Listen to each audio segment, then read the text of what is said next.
اس لیے کسی بھی تلاوت کے لیے کہا جاتا ہے کہ بھئی مداومت رکھیں، لگاتار پڑھیں اور فکر کرتے رہیں اسی آیت کے مضمون میں۔ فکر کرنے کے تعلق سے کل تو میں نے مکتبی بحث ایک چھیڑی تھی، حرف گن رہا تھا، لفظیں گن رہا تھا۔ آج بھی مکتبی بحث کا ایک رخ اور عرض کروں گا۔ یہ جو کہا جاتا ہے نا کہ یہ آیت بہت تہدار ہے، یہ عبارت بہت تہدار ہے، اب عبارت یہ معنی بہت تہدار ہے، یہ مضمون بہت تہدار ہے، کہتے ہیں ادبا نقاد دان سخن۔ میں اکثر عرض کرتا ہوں اس کو ایک محسوس پیکر عطا کر دوں آپ حضرات کے سامنے، ایک مثال دے کر، ایک بصری مثال دے کر۔ کتابت یا لکھنے سے متعلق جو بصری فنون ہیں ان میں ظاہر ہے سب سے پہلے فن خطابت ہے، فن خط ہے، فن خط لکھنے کا ہنر، جو اب تقریباً دنیا سے یہ ہنر بھی مٹتا جا رہا ہے۔ دیکھیے نا کیا کیا مٹ رہا ہے، ذرا ہوش کے ناخن تو لیں۔ اب تو کمپیوٹرز آ گئے، لیپ ٹاپ آ گیا، ہر چیز آ گئی، بس آپ اشاروں سے سب کام کرتے ہیں۔ تو جو آپ کی چٹکیوں میں ہنر تھا معنی کی تصویر بنانے کا، وہ ختم ہوتا جا رہا ہے۔ اب بچے کہاں بیٹھ کے لکھتے ہیں، مشق کرتے ہیں۔ ہم تو اس زمانے کے ہیں کم سے کم کہ ہم نے تختی پر بھی خوب مشق کی ہے، سلیٹ پہ اور تختی پہ۔ اور ایک عجیب و غریب چیز بچوں کو سکھا دی گئی ہے کہ جتنے تم بدخط ہو گئے اس کا مطلب یہ ہے کہ تم جینیس ہو۔ اے سبحان اللہ! ہاں، عجیب عجیب تھیوری لے کے آتے ہیں لوگ، یہ سخن فروش۔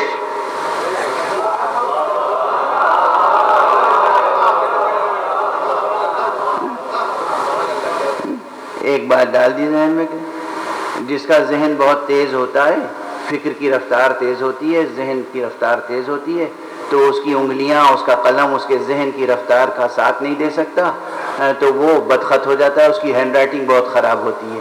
تو خراب ہینڈ رائٹنگ کا مطلب یہ ہے کہ تم جینیس ہو۔ کیا پہچان ہے جینیس؟ ایک صلوات پڑھ دیجئے محمد۔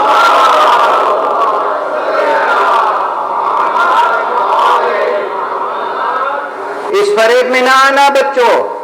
ظاہر ہے جب بچوں کہہ دیا تو آپ حضرات بزرگ جو ہیں بچے ہوئے ہیں، میں بچوں اور جوانوں سے کہہ رہا ہوں یہ چٹکیوں میں بھی ہنر ہونا چاہیے۔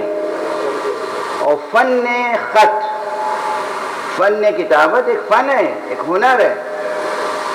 اور ہمارے ہاں جن بزرگوں نے اصول مرتب کیے ہیں اس کے بھی بنیادی اصول 12 ہیں۔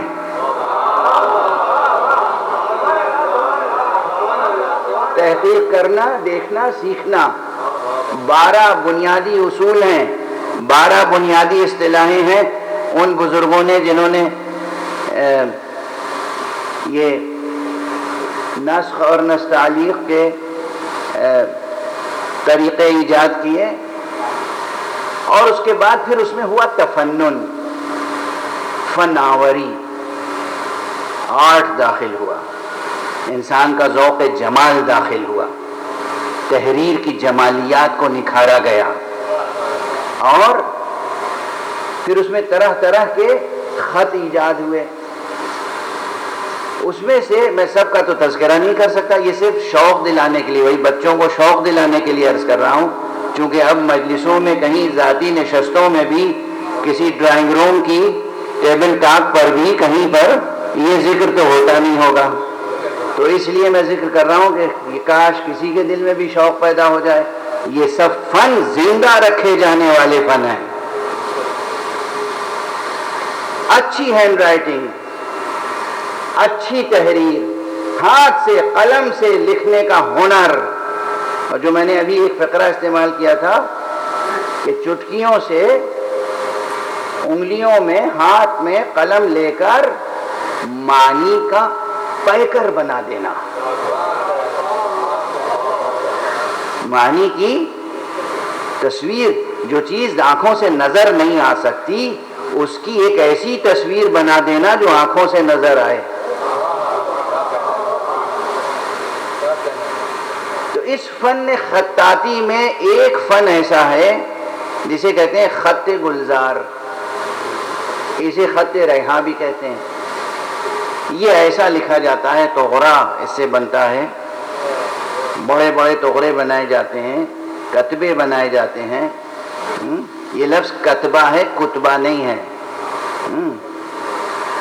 تو یہ بنائے جاتے ہیں، اس میں دیکھو گے کہ بظاہر ایک لفظ لکھا ہوا ہے، مثلا اللہ لکھا ہوا ہے، دور سے دیکھا تو اللہ لکھا ہوا ہے، قریب گئے تو دیکھا کہ اللہ کا جو الف ہے اس میں پورا لا الہ الا اللہ لکھا ہوا ہے۔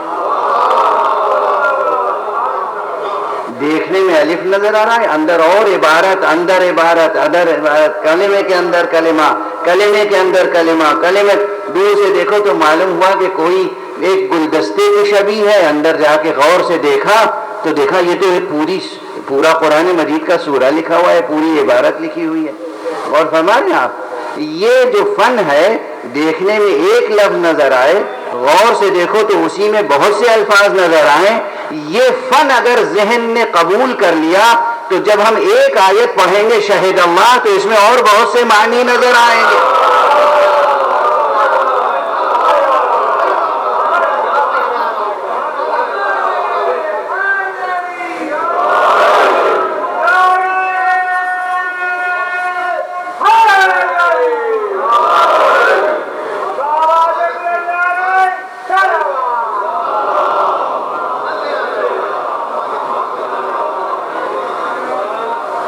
ایسا ہی لکھنے کا ہنر پیدا کریں، ایسا ہی پڑھنے کا ہنر پیدا کریں کہ جو سامنے لکھا ہو اسے دیکھ کر وہ بھی پڑھ لیں جو اس کے اندر لکھا ہو۔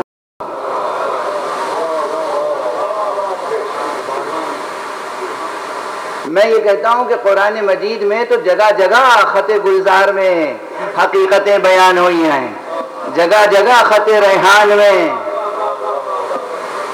حقیقتیں مرتسم کی گئی ہیں۔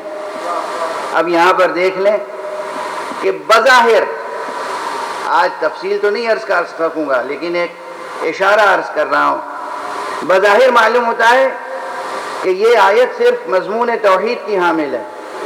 اسی آیت میں مضمون توحید بھی ہے، اسی آیت میں صفت عدل الہی کا ذکر بھی ہے، اسی آیت میں مقام و منصب نبوت کا ذکر بھی ہے، اسی آیت میں مقام و منصب ولایت و امامت کا ذکر بھی ہے، اور اسی آیت میں مقام و منصب ولایت کی عصمت کا ذکر بھی ہے۔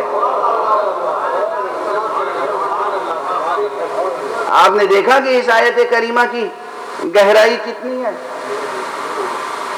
یہ تو چند عناوین ہیں جو بظاہر اس فقیر کے سامنے آ گئے، جو اور شرف نگاہی سے کام لیتے ہوں گے ان کی کیا کیفیت ہوگی۔ شہد اللہ انہ لا الہ الا ہو، گواہی دیتا ہے وہ پروردگار خود کہ کوئی نہیں ہے معبود برحق اس کے علاوہ۔